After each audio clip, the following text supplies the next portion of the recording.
ย้อนไปในวันที่มีความสุขลองคิดทบทวนเรื่องราวที่เราเคยผ่านเก็บวันเวลา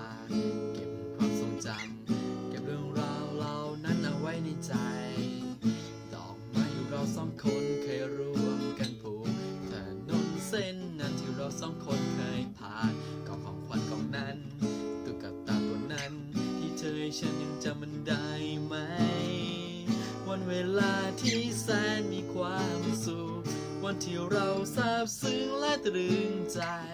อ้อมกอดที่เธอเคยให้รอยจูบวันวานรอยยิ้มของเธอยืนจำมาจนถึงวันนี้ปลอกหมอนที่น้ำลายเธอยืดใส่ช่อดอกไม้ที่เธอเคยให้เก็บไว้ทุกๆสิ่งและทุกอย่างมีไว้เพื่อคอยเตือนที่ฉันว่าฉันรักใครไม่ได้อีกก็วันนี้ฉันพร้อมจะหยุดหัวใจอ้อมกอดของฉันรอยจูบของฉันมันมีไว้เพื่อเธอเพียงคนเดียว